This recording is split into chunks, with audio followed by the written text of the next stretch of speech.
Tad šodien mēs esam nonākuši līdz 6. lekcijai kursā datortīkli. Šīs dienas plāns mums ir vēl ar vienu runāt par internetu protokolu IP adresēm, jo tām nebūtu jābūt pārsteigumam, jo internetu protokols ir nepārtraukti riņķī un apkārt ar to, kā darboties ar IP. Un tātad galvenās tēmas tādos lielos gabalos ir, kādā veidā tās adreses piešķir globālā līmenī un kādas ir drošības problēmas saistībā ar internetu protokola iesākumu, jeb to žargonā sakot hederi. Tātad sākumā par internetu protokola adresēšanu. Tā kā atkārtošana zināšanu māte, tad ir vērts atgādināt, ko mums vajadzētu zināt līdz šodienai. Pirmkārt, mums vajadzētu saprast, ar ko internetu protokola adrese saistīta. Tas ir politiski smags jautājums, jo var darīt dažādi. Piemēram, ar ko saistīts personas kods, jā, bet ar ko ir saistīts telefona numurs. Jā, ļoti viltīgi atbild. Patiesībā telefona numurs ir piesiets konkrētam līgumam. Ja to trivializē, tad varētu teikt, ka telefona numurs ir piesiets telefona aparātam. Bet tā nav tiesa, jo jūs telefona aparātu varat nomainīt un numurs paliek. Un mobilam telefonam varētu teikt, ka telefona numurs ir saistīts ar viņa simkarti. Jūs varat mainīt telefonu, kamēr nemainas simkarti, jums nekādas grūtības nesagādāt telefonu numuru nemainīt. Ja jūs mainat simkarti, tad jums tur ir papildu darbības jāveic. Tātad kā to redzat jau no labi zināmām, varbūt nē, bet no klasiskām parādībām patiesībā ir diezgan dažādi veidi, kam to unikālo kodu piesiet. Un atkarībā no tā, kam to unikālo kodu piesien, jeb kaut kāda adrese, kā telefona numuru, ir dažas ieguvumi un ir daži zaudējumi. Un tāpatās ir arī ar internetu protokola adreses. Atkarībā no tā, kāda politika ir izdomāta, viņi var piesiet dažādām lietām. Un atkarībā no tā ir daži ieguvumi un ir daži zaudējumi. Un tad tiksim galā ar to, kam viņa ir piesieta, un sapratīsim, kādas tam ir sekas, kam mēs to IP adresi esam piesējuši. Un tad arī apstīsim, kāda ir konkrēta internetu protokola adreses struktūra un kā šī struktūra veidojās. Tātad atgādinājumam jums ir parādīta viena konkrēta internetu protokola adrese, 4. versijas internetu protokola adrese, kura sastāv no 32 bitiem.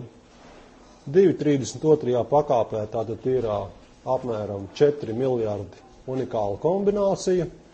Un šāda bitu virkne internet tīklā kā likums tiek piesieta konkrētai saskarnei, žargonā sakot, anglicismos runājot, interfeisam. Tātad ar šādu te unikālu ciparu kombināciju neapzīmē konkrētas iekārtas, neapzīmē iekārtu lietotājus, neapzīmē kaut kādus savienojumus, bet apzīmē dažādiem tīkliem pievienotas dažādas saskarnes. Pluss tam ir tāds, ka, ja kādai iekārtai vairāk par vienu saskarni, piemēram, datoram var būt vadu tīkls un var būt bezvadu tīkls, tad viņam tiek piešķirta unikāla adrese tajā tīkla ietvaros gan vadu tīklam, gan bezvadu tīklam. Un tad līdz ar to vienam konkrētam datoram, vienai mītnei, kas ir interneta gala punkts, var būt vairāk par vienu adresi. Protams, ja iedziļinās tajā vēl vairāk, tad arī vienai saskarnē var būt vairāk par vienu adresi, bet tā jau ir viltība, un tas nav standarta variants. Un tā kā 32 bitus binārā formā parādīti diezgan piņķerīgi, pirmkārt viņi izskatās garlaicīgi, tur tikai nulītes un viennieki. Tad standarta variants, kā viņus attēlo, protams, ir sadalot pa 8 bitiem, jeb par baitiem, jeb pa oktetiem. Internetu valodā runā arī par tādiem oktetiem, skaidri norāda, ka tur ir 8 biti. Un tad tur sanāk decimālā sistēmā 12 līdz 458 un 5 no šitiem virknējumiem. Viņus atdala ar daudziem punktiem. Es ceru, ka to jūs atceraties. Nu, un tad ir šādi tādi piemēri, kā var tikt no viena šāda prezentācijas uz otru. Var, protams, galvā.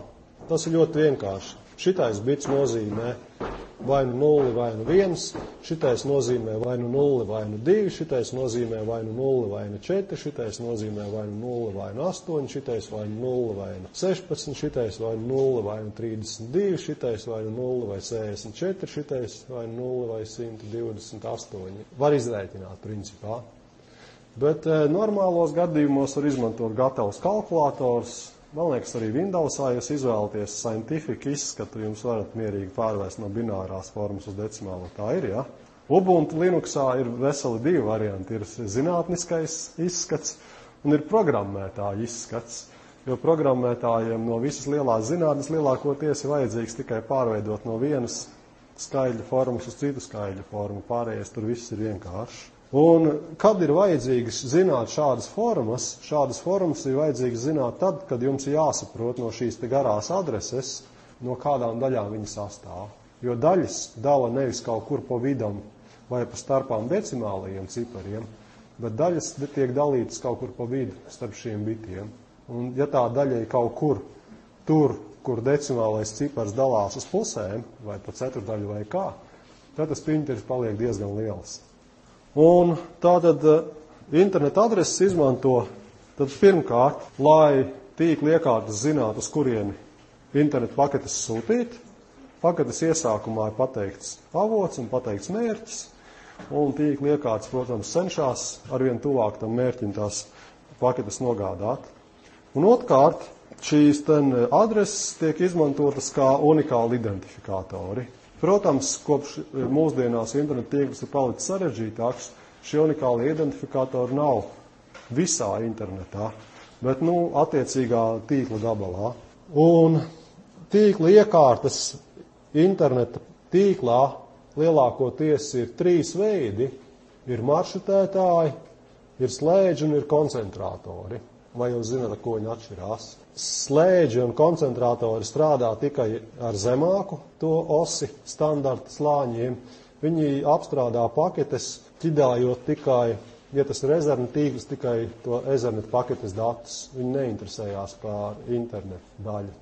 Un tad, kad mēs runājām par Ethernetu, bija tāda viltība, ka klasiskais Ethernets ir viens runā, visi klausās un visi visu var dzirdēt. Neklasiskais Ethernets it kā tāds nav. Un neklasiskais Ethernets ir tāds Ethernets, kurā apvienoti datori ir ar slēdžiem, jo slēdži ir viltīgi. Viņi pārraida datus no viena datora vada uz citu datoru vadu, viņus šķirojot tikai vajadzīgajam. Un maršrutētāji tad savukārt ir gudrākas iekārtas. Tā, ka jūs to aploksnē skatāties, tad no sākuma zemākajā līmenī tur ir dažādi signāli, kur, piemēram, Ethernet tīklā ir vienkārši nulles un viennieki sarakstīti. Tā, ka no tajiem nullēm un vienniekiem izķidā Ethernet paketes datus, tad viņas iekšienē ir internet protokola paketes dati. Un tās iekārtas, kas skatās arī, kas ir ierakstīts tajā internet protokola paketes datos, tie ir maršrutētāji. Tad viņi ir pa vienu osi slāni augstāk līmeņa. Ja slēdži un koncentrātori darbojās tikai Ethernet tīklā, viņi interesējās tikai par Ethernetu. Tad maršrutētāji ir gudrākas iekārtas, un starpība ir tāda, ka slēdži un koncentrātori strādā vienveidīgā tīklā, un ja tas mums ir Ethernet tīkls, tad tikai Ethernetā. Un maršrutētāji savukārt, viņus sauc arī pa tiltiem, nezinu no kurienes, tas ir tilts, tā teikt, savieno dažādas krastus.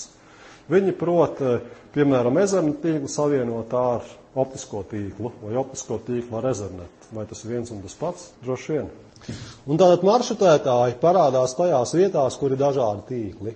Varbūt arī maršrutētāji, kur ir dažādi Ethernet tīkli saslēgti, bet tad tie Ethernet tīkli tajā internet protokola līmenī ir dažādi. Un tad mums var būt daudz dažādi tīkli. Maršrutētājs dara sekojošu lietu. Viņš kaut kādu tur internet protokola paketī vienā tīklā saklausa, un ja redz, ka tā pakete ir domāta citam tīklam, aizsūta uz citu tīklu, un otrādi. Viņš citā tīklā kaut kādu paketi saklausa, ja redz, ka tas ir šim tīklam paredzēts, viņš šo paketi pārsūta uz to tīklu. Jautājums, kā viņš zina, kā to darīt? Kā tas maršrutētājs zina, kad viena pakete, kas šeit saklausīta, jāpārpumpē uz šo tīklu, un to, ko viņš saklausa šajā tīklā, jāpārsūta uz šo tīklu? Kur viņam ir tās zināšanas? Pēc kā viņš vadās? Jā, adreses ir ierakstītas protokola paketē, bet vai viņam ar to pietiek?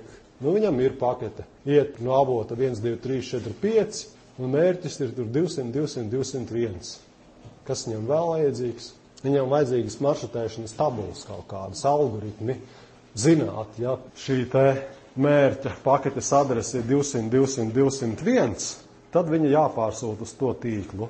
Tad ir jābūt divām lietām. Pirmkārt, paketē jānorāda, no kurienes uz kurieni, un otrkārt, maršrutētājiem jāzina kaut kāds algoritms, tās maršrutēšanas tabulas, pēc kā vadīties.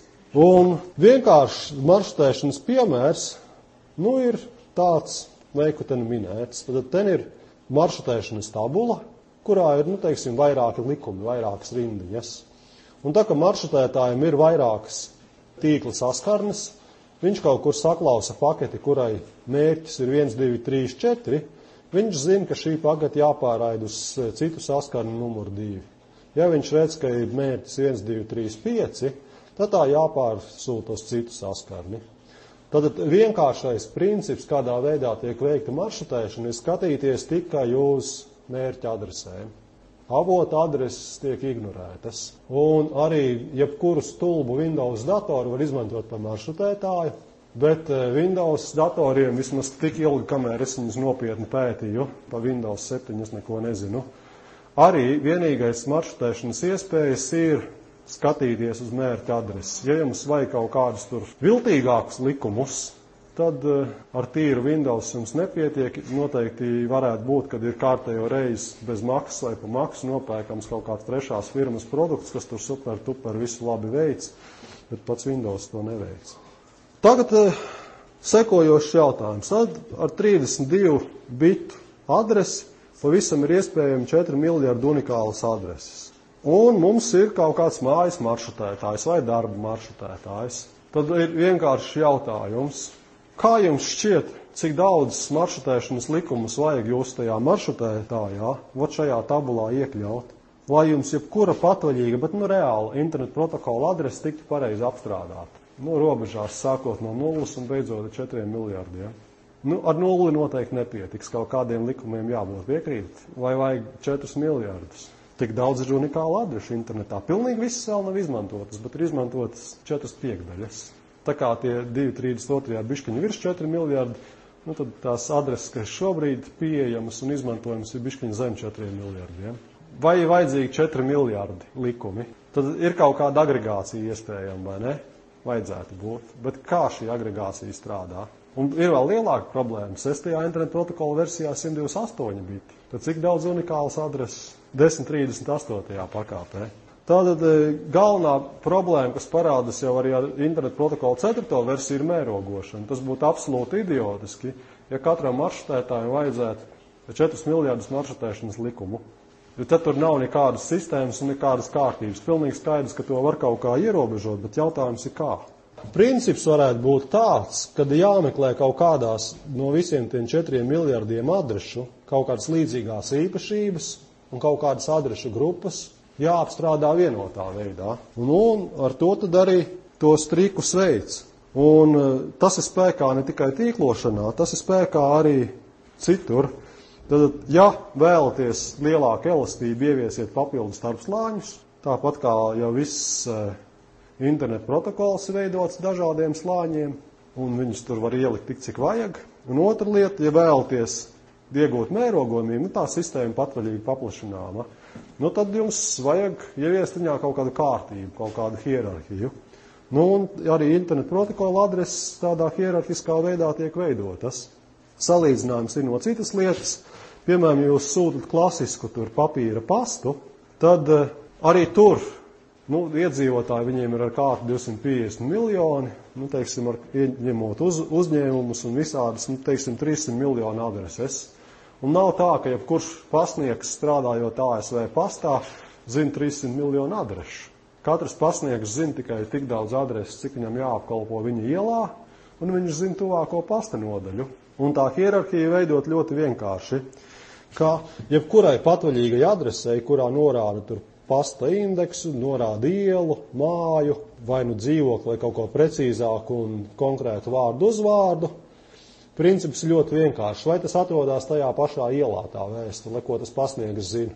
Ja atrodas tajā pašā ielā, tad tas pasniegs, kas viņu ir aizvedis uz pasta, tas pats pasniegs atnes to vēstuli atpakaļ no pasta. Ļoti vienkārši, un iziet tādu ļoti īsu cilpu. Un tas būtu apmēram tas pats variants, kā mums Ethernet tīklā strādā, tiek paketes pārsūtītas. Ja tā pakete ir vajadzīga tajā pašā lokālajā Ethernet tīklā, no mana datora aiziet uz to slēdzi vai uz koncentrātoru, un pēc tam viņa aiziet atpakaļ uz kādu no jūsu datoriem, vai arī otrādi no jūsu datora uz manu datoru. Ja tas nav tajā pašā tīklā, tad tās vēstules tiek vienkārši ļoti normāli mērogotas. Viņš tiek aizsūtīta tā vēstule uz to pasta nodaļu, kurai ir tas atbilstošais pasta indeks, pasta kods. Tās gan visos pastos, visas pārējās pasta nodaļas zina. Tur vairāk īpaši deleģēšana un centralizācija nenotiek. Un tad, kad ir aiznesta uz to pasta nodaļu, tad atkal tur tās pasta nodaļas pasnieki gan zina kaut kādas savas adreses, un viņi ieliek. Vārds sakot, sistēma strādā, tāpēc, ka viņi ir uztaisīti hierarhiski. Visiem viss tīkls nav jāzina, bet katrs zina savu daļu. Tieši tāpatās strādā arī internet tīkls. Ja atceraties to savienojumu, viņš ir atvasināts nevis no internacionāles, bet no internet kā dažādu tīklu savienojums. Un tieši tādā pašā veidā tā hierarhija strādā tajos dažādajos tīklos. Tad tā internetā protokola adrese tiek veidot hierarhiskā veidā, lai varētu šos dažādos datoru tīklus sastrukturēt, apmēram tāpat kā tas notiek ar klasisko papīra pastu. Un pamatā tāpatās kā pastam ir hierarhija tāda, ir pasta nodaļas, un pasta nodaļas pārzina savas tur pilsētas daļas ar tur mājām, ielām un numuriem. Tāpatās internetā arī ir 2 vai 3 līmeņu hierarhija, kā uz to raugaties. Ir globālie tīkli, ir teritoriālie tīkli, kas savieno dažādas pasaules daļas, pilsētas un valstis, un to pasta nodaļas, ja maršrutētāji zina, ko darīt tādā globālā līmenī ar internetu protokolu paketēm. Un ir lokālie tīkli, kas savukārt zina konkrētus datorus. Tad tā struktūra ir 2 veidi, 2 dažādi veidi tīkli, globālie tīkli un lokālie tīkli, un konkrēta datora saskarnes adresi. Ja datoram tikai viena saskarne, tad var teikt, ka konkrēta datora adrese zina tikai lokālā tīkla ietvaros. Un tā hierarhija tiek veidot tā, ka pirmkārt tajā interneta adresē ir aprakstītas 2 lietas.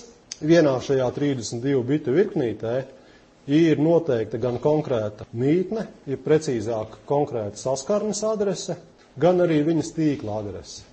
Un tīkla adrese ir tie vecākie biti, jeb lielākie skaitļi, jo mēs šo 232, protams, varam pārvērst pa vienu resnu skaitli, nevis par 4 skaitļu virknīti. Un tie jaunākie biti, jeb mazākie biti, tie savukārt norāda konkrētu datora adresi. Un tā robeža starp tīkla adresi un datora adresi principā mūsdienās var būt jebkurā vietā. Ļoti bieži tā robeža ir starp tiem oktetiem, starp tiem 8 bitiem, tad tas izskatās skaistāk. Bet ļoti bieži viņi ir arī neapaļā vietā, un tad tur parādās viltības, pierakstot tos ciparus decimālajā formā. Jo, piemēram, šajā konkrētā piemērā, ja mums tīkls ir sadalīts, un tā datora adrese kaut kur tajās neapaļajās vietās, tad tā, ka mēs viņu pārvēršam decimālajā formā, skaties tagad uzmanīgi, tad šis bits, ko mēs pieskaitam šim te decimālajam skaitlim, tas viennieks šeit beigās, te varētu būt tur tipa 159. Tas viennieks patiesībā izmaiņa no 158 un 159 pieder nevis tīklam, bet pieder konkrētam datoram, jo tīkla adrese ir tikai šitik tālu. Vai nu ten ir viens vai nav viens, tas nozīmē vienu konkrētu datoru, viņa saskarni, nevis tīklu. Un tad tur šādas tādas viltības jau parādās. Un savukārt to, cik tālu no tās adreses ir norādīta tīkla adrese, cik tālu ir atlikums priekš datora adreses, to sauc par tīkla masku. Un to tīkla masku var uzrādīt dažādos veidos. Viens no vienkāršākajiem veidiem, kā to vienkāršāk rēķināt, ir ar slīpstrīpu norādīt un pateikt, cik biti ir priekš tīkla rezervēti. Tātad, ja šī adrese ir lasāma formā, kad 23 biti ir priekš tīkla adreses, pārējie 8 un 1, 9 biti priekš datora adreses, tad pieraksta slīpstrīpu 23, bet var pierakstīt arī savādāk. Veids, kā to pierakstīt savādāk, ir sekojošs, ka tīkla maskā ar vienniekiem apzīmē tīkla adresi, ar nulli apzīmē konkrēta resursu datori, mītnes adresi. Un tad, ja mēs sadalām tajos 4 decimāla skaitļos tīkla masku, tad mēs iegūstam sekojošu skaidri, kas jums jau praksē šur tur ir redzēts. Tīkla maska 255, 255, apaļš skaidrs būtu 255, šeit būtu viennieks, bet ja tā tīkla maska ir pa vienu bitu īsāk, tad maska sanāk 254 decimālā skaitlī un beigās ir 0. Un tad šietens savukārt nekas daudz nemainās, 12, 3, 458, tā ir tīkla adrese, piecinieks ir datora adrese. Ja mums ir šāda tīklu grupēšana, tad mums to nepieciešamo maršrutēšanas likumu skaits totāli samazinās. Ja mums visi tie globālie teritoriālie tīkli ir veidoti daudzmas strukturētā veidā, un tur ASV sākās ar vieniem cipariņiem, tur Eiropa sākās ar citiem cipariņiem, Krievija sākas ar citiem, Latvija ar citiem, un tur Anglija ar citiem, tad šādas maršrutēšanas likumus var vienam konkrētam maršrutētājam aprakstīt, sameklējot tās kopīgās daļas. Piemēram, ja savienot dažādi teritoriālie tīkli, tad vienam maršrutētājam, kas savieno tikai 2 dažādus tīklus, ir tikai 2 maršrutēšanas likumi. No visiem iespējamiem 4 miljardiem, ja maršrutētājam ir tikai 2 savienojumi, pa labi un pa kreisi. Ideālā gadījumā viņam var pietikt ar 2 likumiem. Ja adreses sākās ar 1, 2, 3, sūta paketes pa labi. Ja mērķa adreses sākās ar kaut kādu tur 5, 6, 7, tad sūtīt pa kreisi. Viss ir ļoti vienkārši. Neideālie gadījumi ar lielāku likumu skaitu ir tikai tad, ja mums tā struktūra nav gana labi ievērota, un mēs nevaram ar vienu kaut kādu likumu noklāt visus nepieciešamos dzīves gadījumus. Un, ja mums ir šāda strukturēta tīkla adresēšana, pat labākā īpašība ir tāda, ka jebkurš tīkls mūsdienās, ja vien tā nav kompānija, kura bankrotē, lielākoties datoru skaits viņai tikai pieaug. Šādu pietiekami agregētu sistēmu var ļoti labi paplašināt, jo, ja mums netiek izjaukt ierastā kārtība un vienā tīklā turpina nākt klāt jauni datori, kuriem sākuma adrese tāpatās ir 1, 2, 3, mums nekādi papildu likumi nav vajadzīgi. Un savukārt arī otrā tīklā, ja mums savukārt nāk klāt jauni datori, kuriem adrese tāpatās vienmēr sākās ar 5, 6, 7, mums atkal nekas nav jāmaina. Tad tīkls principā var palikt sarežģītāks, bet maršrutēšanas likumi no tā nemainās. Un kā pašā sākumā šīs adreses strukturēja? Pašā sākumā, kad parādījās internets, princips bija ļoti vienkāršs. Zinātnieki pieņēma, ka 256 tīkliem būs ar atliektiem galiem, un tur pietiks ilgi un dikti, un viņi pieņēma, ka pirmie 8 biti apzīmēs dažādu tīkla adreses, un pārējie 24 biti ir konkrēti datori šajos 256 tīklos. Man nav ne jausmas, cik ilgi viņiem tas tā labi strādāja, bet man ir diezgan liels aizdomas, ka diez vai tā sistēma saglabājās vairāk par dažiem gadiem. Un nākamais līmenis bija, kad vajadzētu ļaut tajā unikālajā internetā adresē vairākus apakštīklus veidot un to datoru skaitu mazāku.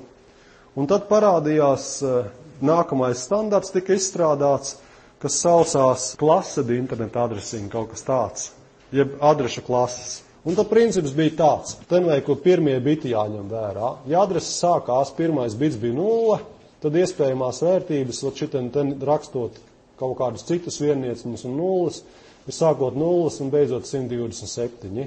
Tad šādai adresei maska tāpat kā iepriekšējā gadījumā, šeit, kad bija tikai 8 biti priekš tīkla, ir 8 biti, tad pirmie 8 biti nozīmē konkrētu tīkla adresi, pārējie biti ir paredzēti resursu datoriem šajos tīklos. Nākamais variants savukārt, ja adrese sākās ar 1,0, varētu teikt 10, bet tas nav īsti pareizi, jo tā binārā sistēma. Tātad otrs variants ir tāds, ja adrese sākās ar 1,0, tādā gadījumā ar šiem bitiem jau tiek pateikts, ka 2 okteti no šīs adreses ir paredzēti dažādu tīklu adresācijai, pārējie 2 okteti ir paredzēti dažādu mītņu resursu datoru saskarņu adresēšanai. Tāpat arī C klasē sākās ar 1,1,0, tad decimālās vērtības tur ir tādas, tad pirmie 24 biti ir paredzēti priekš tīkla adresācijas, pārējie 8 biti priekš datora adresācijas. D klasē sākās ar bitu adresi ar 1,1,1,0, daudzapraides multikast grupu man neinteresē, un E klase savukārt ir rezervēti. Tātad pirmais variants bija tāds, ka bija tikai viens izmērs noteikts, paskatījās zinātnieki griestos un izrēķināja, ka tā varētu būt labi.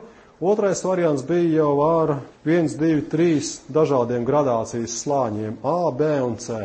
Elastība bija jau bišķiņa lielāka, bet arī ar to vēl īsti nepietika, jo, izdalīt adreses tādiem 4 lieliem blokiem izrādījās bišķiņa pa īsu.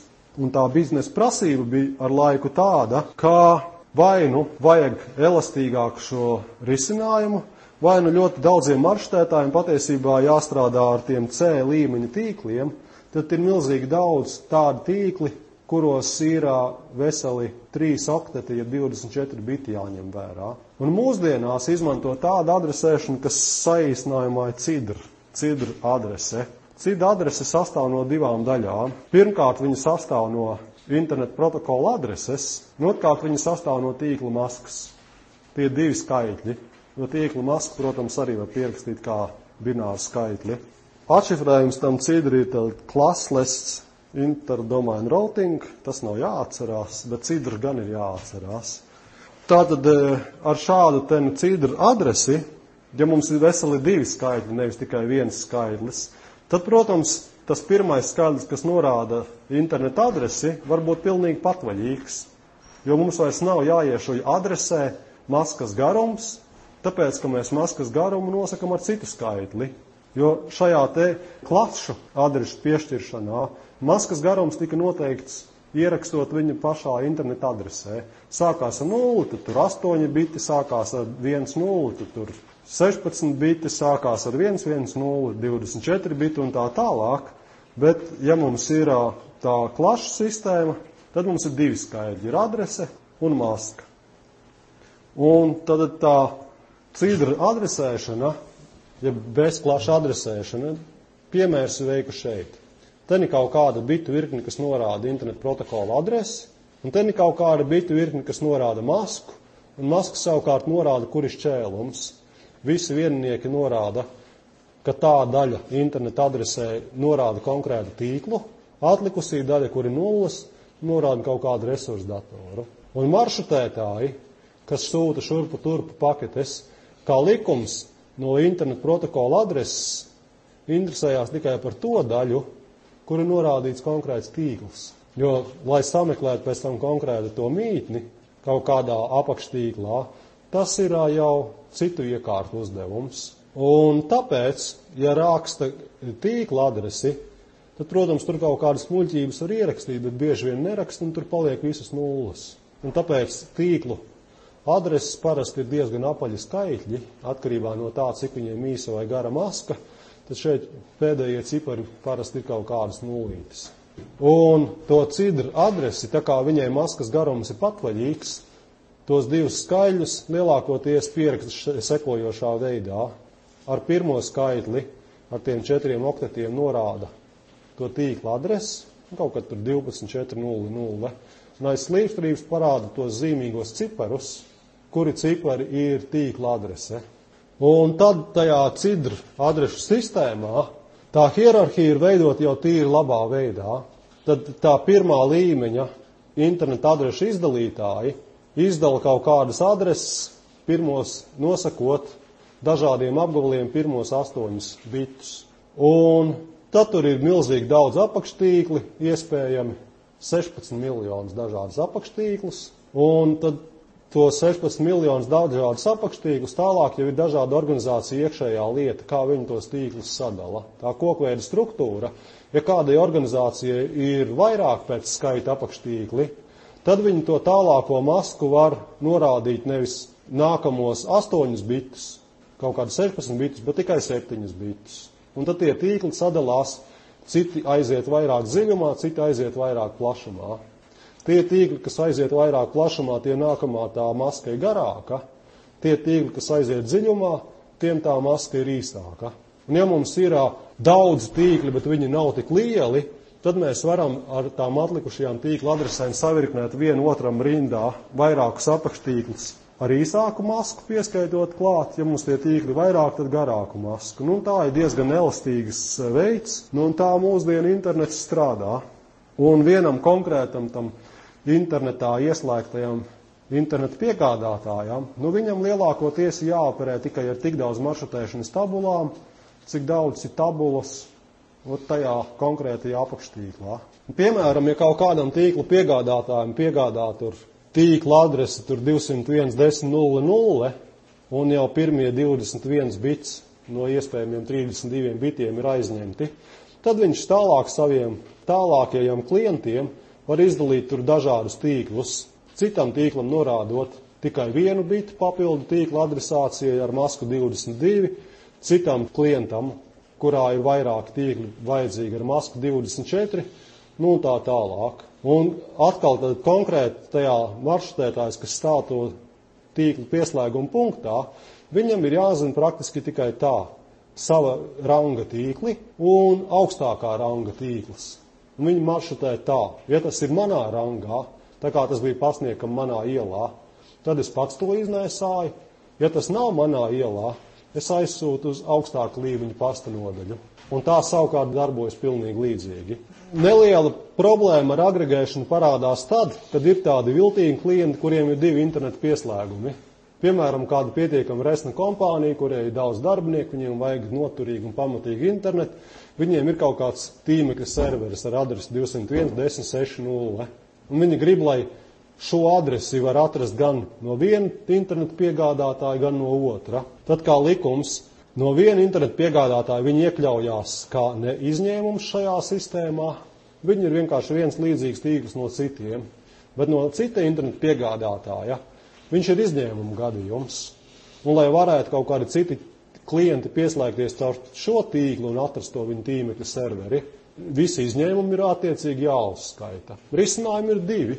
Vai nu viņiem tīmekļa serveris nav pieejams caur abiem tīkliem, vai nu, ja viņam ir pieejams tas tīmekļa serveris caur abiem tīkliem, tad vienā gadījumā tas būs izņēmums. Protams, visu laiku to internetu attīstot un kārtojot, izņēmumu gadījums cenšas ravēt ārā un tur piedāvā citas adreses, tā teikt, tā kā dzīvokļu maiņu Rīgā, tur visu laiku kombinātori, ka tur maina tur 1 istabas un 2 istabas dzīvokļi, tad 3 istabas dzīvokļi un tā tālāk, tur visāda kustība notiek. Tāpat tas notiek arī internetā. Te ir apmēram parādīts, kā pieaug izmantoto internetu adrešu skaits. Tad maksimālais skaits ir 4 miljārdi. Sākumā, kamēr tika izmantotas tās 8-bitīgās adreses un plašotās adreses, tas pieaugums bija eksponenciāls. Kā labi zināms, eksponenciālu pieaugumu neviens nespēja ilgi izturēt. Tālāk, kad ieviesa šo bezklašu adresāciju ar labāku agregāciju, tad bija kaut kāds lineārs pieauguma posms. Bet tas lineārais pieauguma posms ap 2000. gadu bišķiņu pirms, bišķiņu pēc atkal pārauga eksponenciālā, jo visas firmas, kam nebija slinkums, taisīja savu tīmekļa vietni, pat ja viņiem tajā tīmeklī nebija īsti ko darīt. Un tad, protams, viņi aplauzās un saprata, ka bezjēdzīgas tīmekļa vietnes taisīt nav vērts, un pārstrāga tā saucamais .com burbulis. Un tā, kad tas burbulis pārplīst kaut kur pēc 2002. gada, tad ir atkal apmēram lineāra izaugsme. Un tā lineārā izaugsme paredzama, kad ap 2012. gadu, tā 4. internetu protokola adreses principā būs izlietotas 100%. Varbūt tur būs kaut kādas tur pažobeles un tā tālāk, bet lielos gabalos tas būs beidzies. Protams, ir liela tiesa neizmantoti adrešu apgabali, pa ko mēs jau daļēji runājām. Tad pirmkārt liels adrešu apgabals privātām adresēm. Privātas adreses ir tādas, kuras pēc vienošanās maršrutētāji nepārsūta tālāk, tāpēc, ka tās ir paredzētas tikai priekš privāta tīkla. Skaitas tas adreses sākās ar 10, un ja mēs ievērojam šo klašu principu, tad maskai būtu jābūt, ka pirmie 8 biti nozīmē tīklu, pārējie 24 biti nozīmē konkrētus datorus. Bet to, protams, norādot konkrētu masku var neievērot. Tālāk ir standarts interneta adreses, kas sākās 172.16, tad tām pirmie 12 biti tīkls, pārējie 20 biti priekš datoriem, un 192.168, tad ir precīzi uz pusēm, 16 biti priekš tīkla, 16 biti priekš datoriem. Tas 192.168 ir folklori, kas atkārtojas atkal un atkal. Piemēram, mūsu lokālajā tīklā arī sākās adreses 192.168. Nākamais interesants gadījums, ja jums, piemēram, nenostrādā DHCP serveris, tad jums datoram piešķir tādu viltīgu adresi, kas sākās 169.254. Tad ar tādu viltīgu adresi teorētiski būtu jābūt tā, ka vismaz to savu maršrutētāju vai to neejošo DHCP serveri jūs varat sazvanīt. Principā tādēļ nevajadzētu būt, jo šī saucās lokālās saites adresi. Ja jums, piemēram, savienoja datoru ar vienu vīto pāri vai arī caur koncentrātoru, tad šitādas adreses var mēģināt, ka viņi automātiski sev dabūna un viens otru atrod. Nākamā ir lielais gabals, kas sākās 127, un tā ir atcilpa, angliski loopback. Standarta gadījumā no tā visa lielā apgabala izmanto tikai 127.001. Dažos retos gadījumos tur ieliek, piemēram, Ubuntu, dažu apsvērumu dēļ norāda arī adresi 127.011. Bet var norādīt šeit šos aiz 127 pilnīgi jebko. Tas tik un tā būs sinonīms tam atcilpas saskarnē. Ja jums vajag visu tikai savā lokālā datorā emulēt kaut kādu virtuālo tīklu, jūs varat piešķirt katram no saviem procesiem tur entās šādas adreses, kas sākās 127, tad jums viss tā datora atcilpas līmenī notiks. Tur var klientiem un serveriem piešķirt tur miljoniem gan sanāk, un tas viss strādās lokālā datora ietvaros. Ir rezervēts arī tāda adrese, kur ir visi vieninieki tajā binārajā formā, ja 255, 255, 255, 255, tā saucās apraides adrese. Ja nosūta internetu protokola paketi, kurā ir visi vieninieki tajā mērķa adresē, tad viņa tiek pārsūtīta pilnīgi visiem interfeisiem, jeb saskarnēm, kas atrodas tajā tīklā. Tad ar šādu te paketi, kur adresēja visi viennieki, var nosūtīt kaut kādu ziņu visiem datoriem, kas tajā tīklā ir. Tad to visu apkopojot, tad kāpēc viņš strādā vēl ar vienu, lai arī tur ir problēmas. Tas, ka tā adrešu piešķiršana ir hierarhiski veidota un pietiekami mērogojama, un tā struktūra nav ļoti stīva, viņa ir elastīga. Atkarībā no tā, kādas ir mūsu īpašās vajadzības, mēs varam vairāk bitus rezervēt tīklam un mazāk datoriem. Tipa mums ir daudz tīklu, bet tīklos ir maz datoru un otrādi. Ja mums savukārt ir maz tīklu, bet ar daudziem datoriem, mēs varam mazāk bitus rezervēt tīkla adresācijai, bet vairāk bitus datora adresācijai. Tad atlikušajā lekcijas daļā īsumā par adrešu piešķiršanu un par NAT un par dažām drošības problēmām. Tad adrešu piešķiršana ir diezgan politisks jautājums, jo atklājās, ka interneta protokola adreses ir tāds pats resurss kā nafta un dabas gāze, kas visiem ir vajadzīgs un visiem nepietiek. Vismaz tā ir ar 4. protokola versiju. Un tāpēc tā ir diezgan sarežģīti. Labā ziņa ir tāda, ka to sāk izmantot zinātnieki, nevis militāristi. Jo, kā labi zināms, lai kaut ko sabojātu, to var atdot diviem tipu cilvēkiem, vai nu militāristiem, vai nu politiķiem. Protams, ar laiku tam politizējoties zinātnieki paliek mazāk un politiķu vairāk, un tā sistēma paliek sačakarētāka, bet tas neatiecas tīri uz mūsu kursu.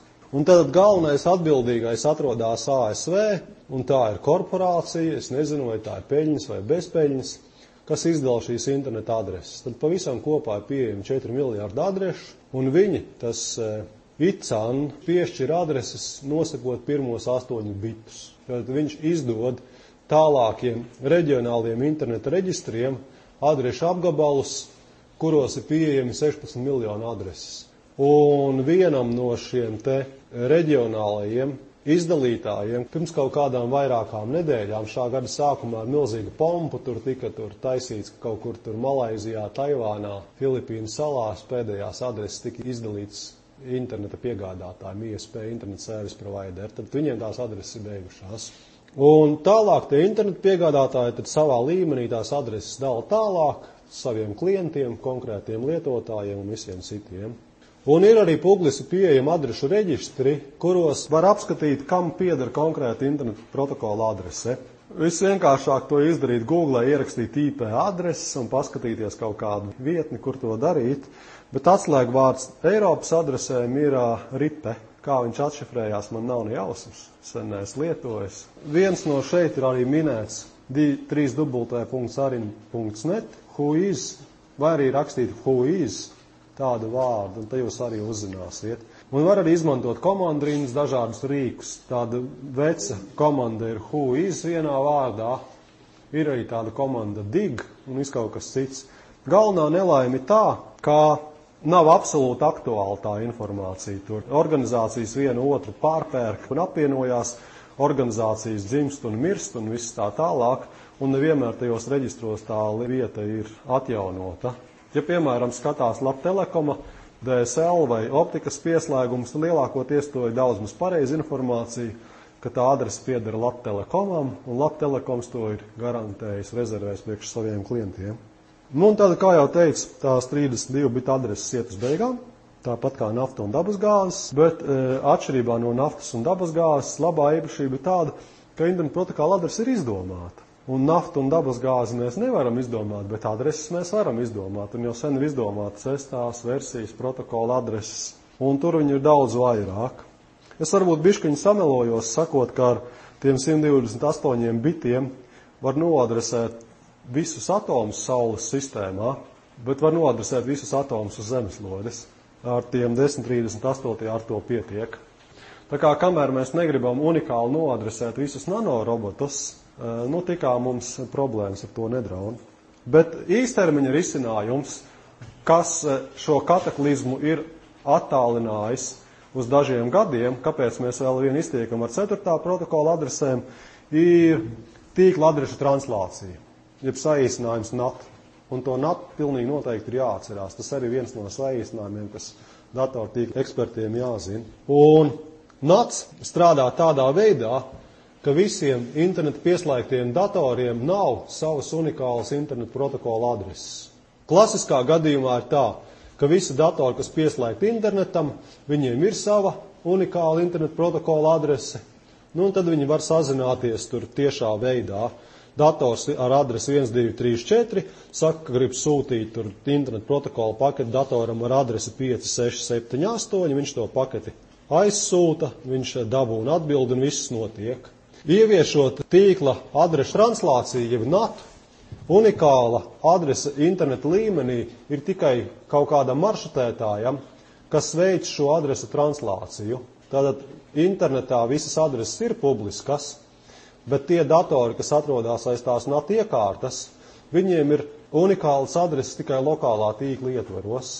Un tad šīs lokālās adreses, tad, kad viņi taisa kaut kādu paketi, piemēram, šis dators ar adresi 192.234, sūta internetu protokola adresi, internetu protokola paketu uz adresi 5678, tad šī NAT iekārta pie sevis šo lokālo adresi pārtranslē uz savējo adresi. Viņa uzdodās kā starpnieks, un tā tālāk pārsūtītā pakete var domāt, ka viņai nākusi nevis no kaut kāda lokālā tīkla, bet no šīs NAT iekārtas.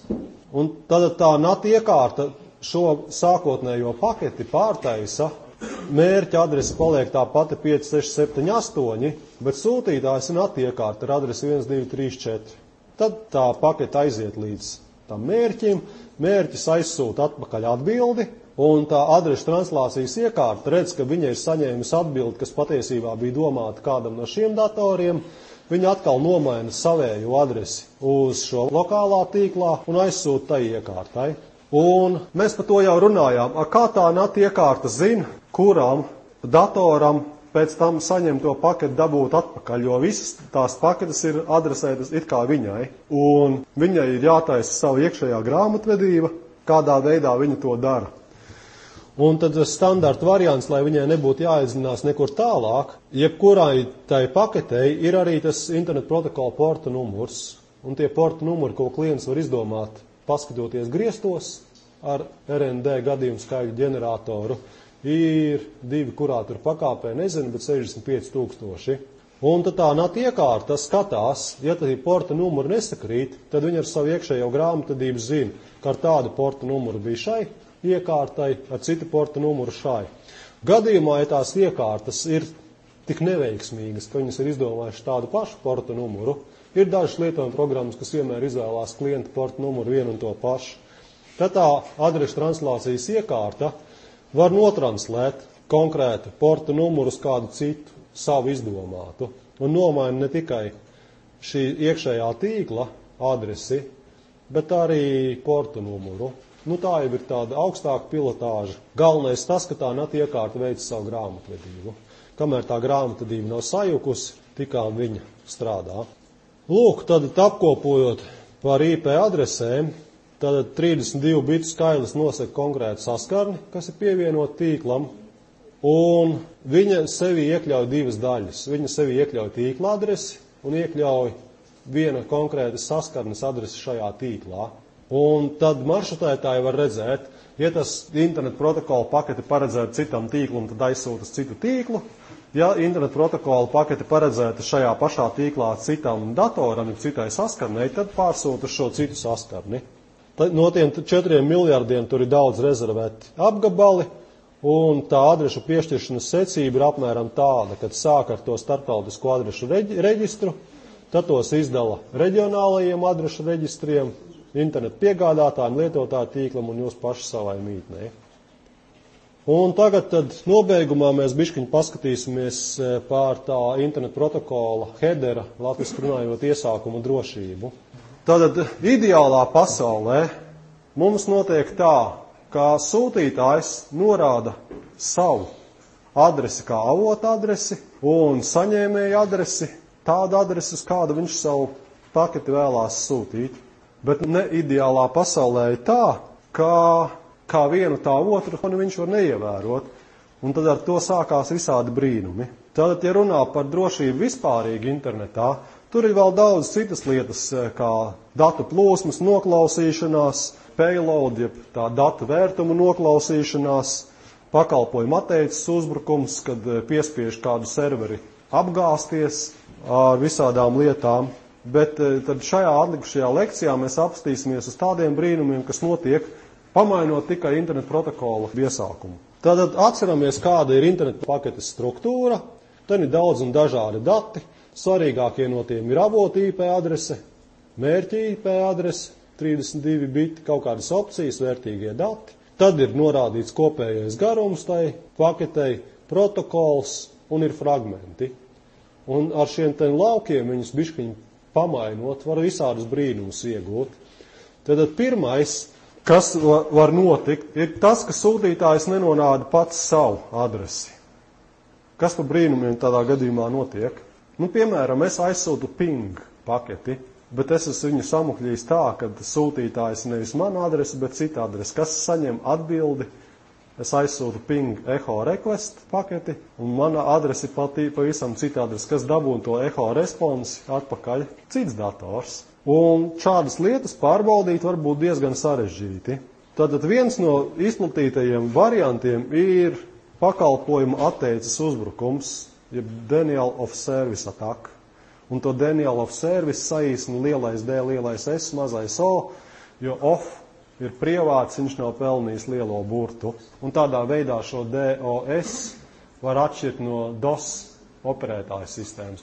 Ja mēs sūtam kaut kādu paketi un norādam avota adresi nevis savējo, bet kādu citu, mēs, piemēram, no daudzām vietām varam izsūtīt paketes ar izdomātu avota adresi, un atbildes saņems tas dators, kur adresi mēs būsim norādījuši. Atsakot, mums tas pingpongs ir ļoti viltīgs. Mēs piespēlējam servi, bet tā serve tiek atspēlēta nevis mums, bet kādam citam. Nu, tādā veidā, piemēram, mēs varam ar šīm nevajadzīgajām atbildēm kādam traucēt dzīvot. Ar to, protams, var dažādi cīnīties, bet tā cīņa nav vienkārša. Ko var izdarīt ar versiju un ar paketes garumu? Tad ar versiju it kā nebūtu nekas īpašs, jo internetu protokola versija, ko parāda, tas vienkārši identifikators, skaidrs. Skaidrs 4 nozīmē 4. protokola versiju, skaidrs 6 nozīmē 6. protokola versiju. Ko ir pamanījuši praktiķi, ir tas, ka daudzi, kas taisa ugunssienas, mītni principā var izmantot 6. protokolu, bet nekāda ugunssienas likuma priekš 6. protokola paketēm nav. Tad, izmantojot 4. protokolu, tas dators ir nodrošināts, priekš 6. protokola viņš nav nodrošināts. Otrs, iesākumā var iekļaut, pateikt, ka tajā paketē ir īpašas opcijas iekļautas, un viena no paketes opcijām ir tāda, kad atbildētājiem paketē jāpievieno klāt tajā iesākumā savi dati, pa kādu ceļu tā pakete kursējusi. Tas būtu tā kā līdzīgi, kad katrā pasta nodaļā uz aploksnes uzsit zīmogu virsū. Standarta gadījumā to neprasa, nestandarta gadījumā to var pieprasīt. Tas ir kaut kas līdzīgs traceroute. Nelaime tā, ka šādas paketes maršrutētājs apstrādā daudz lēnāk, jo viņam ir papildu darbs jāiegulda no sevis, viņam tā pakete jāpapildina, jāmodificē. Un tiklīdz jau kādai iekārtai ir kaut kāds papildu darbs darāms, viņi ar to darbu var noslogot. Un jūs varat aizsūtīt uz kaut kādu maršrutētāju šādas īsas paketes, kas jums neko dārgi nemaksā, bet, ja ievēro precīzu standartu, tai iekārtai, kas jums atbildes veidošana maksā dārgi un parādās asimetrija. Jums tas neko nemaksā, tai iekārtai, kurai jūs uzbrukat, maksā. Tad jūs esat stiprāks par viņu. Un parasti nelaime tā, ka, ja šādas paketes aizsūta, tās iekārtas var būt lepnas, un tāpat kā ir iekārtas, kas uz pinga neatbild, viņas var neatbildēt arī uz šādām paketēm, diemžēl. Otra lieta ir servisa tips. Ar servisa tipu tiek norādītas paketes, kuras ir vienlīdzīgākas par pārējiem.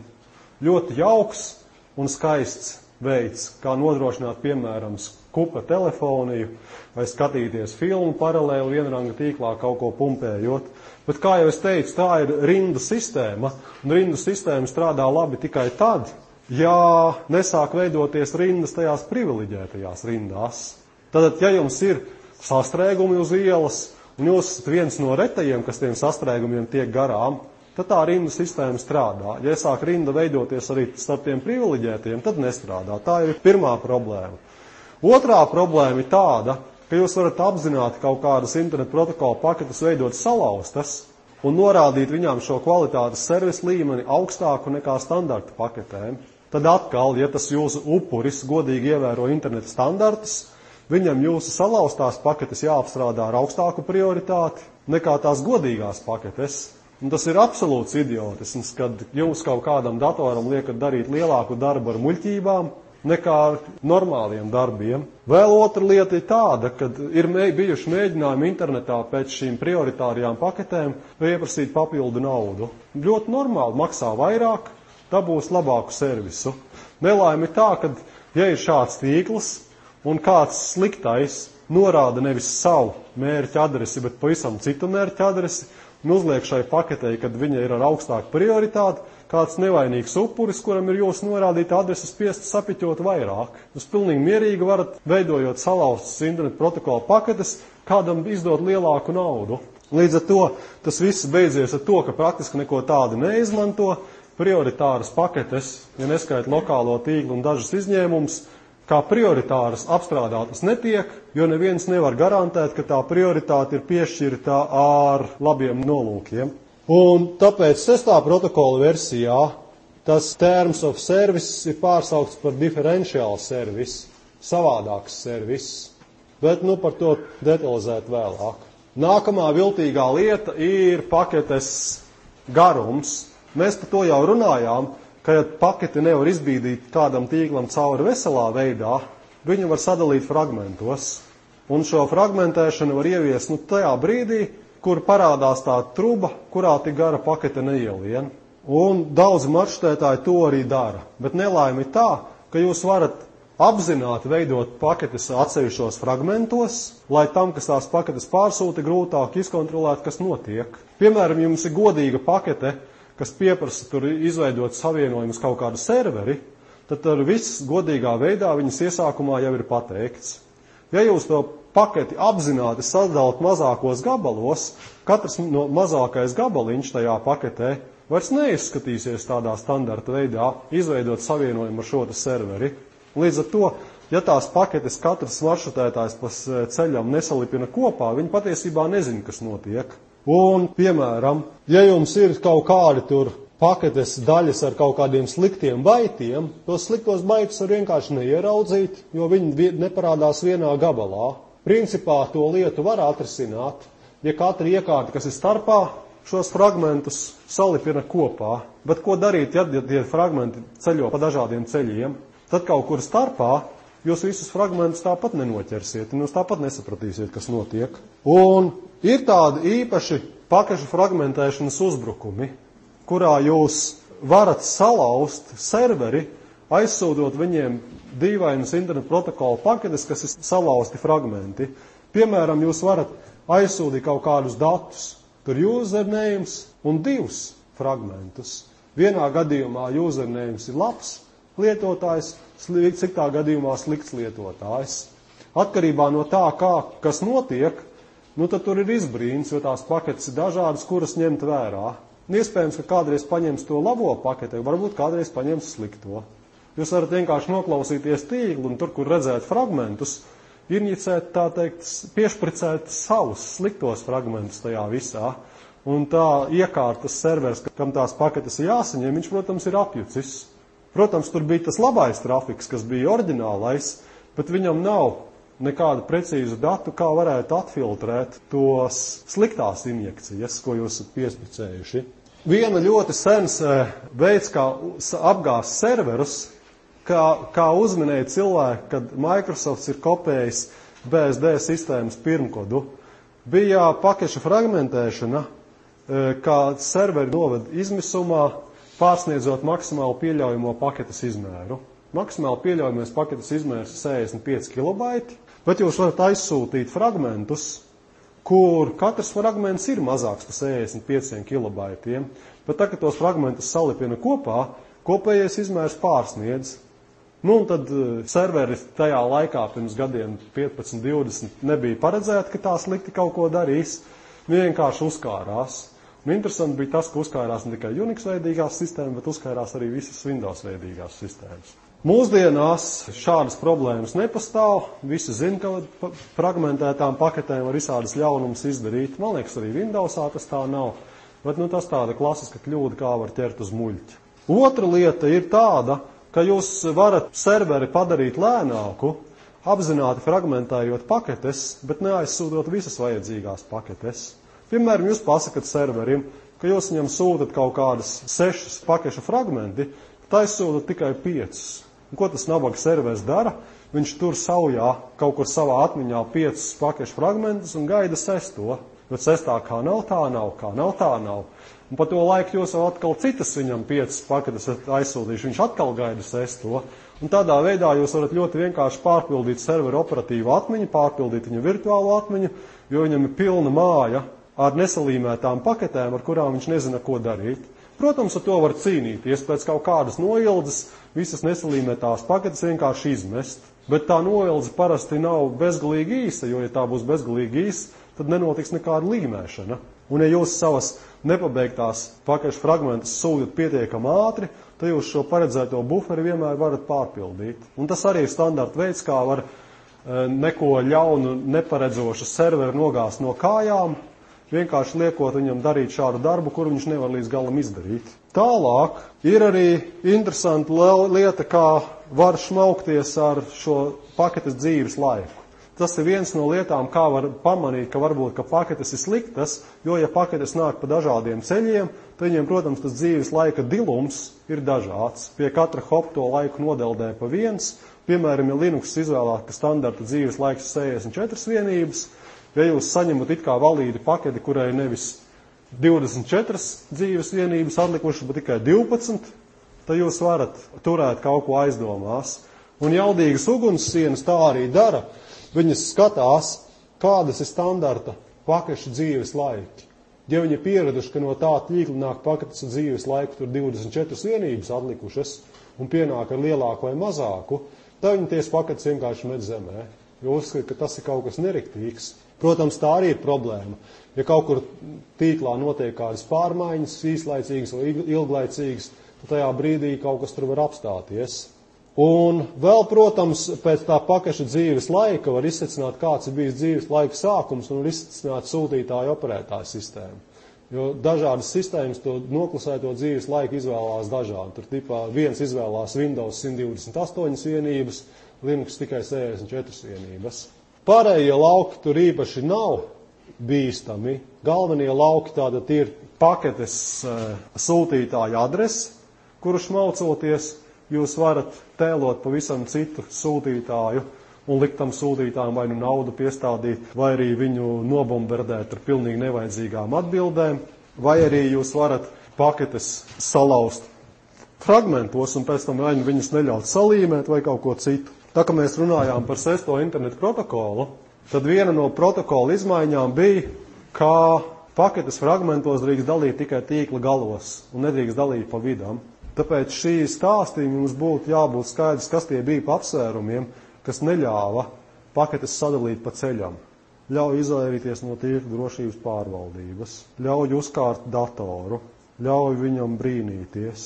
Ir milzīgi daudz dažādu veidu, kā jūs varat salauzt savu mērķi, savu upuri, paketes fragmentējot. Un tāpēc 6. protokola versijā, saprotot to, ka tas ir lielāks ļaunums nekā labums, ir pateikts tā, ka sūtītājiem pašam ir jānosaka, kāds ir maksimālais sūtāmās paketes izmērs, tas MTU skaidrs, un pirms viņš sāk sūtīt datus, viņam jāpārsūta tādi dati, kuri tās paketes iziet cauri tīklam bez fragmentēšanas.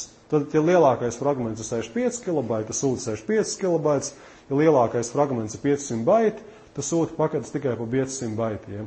Jo tad, ja jūs tās paketes ļaujat sadalīt tikai tīkla sākumā, jūs skaidri zinat, kurš ir bijis tas pakešu fragmentētājs. Jūs varat vienmēr norādīt skaidru pirkstu, kurš tas ir bijis. Un tas ir liels pluss, un tas uzlabo kopējo drošību.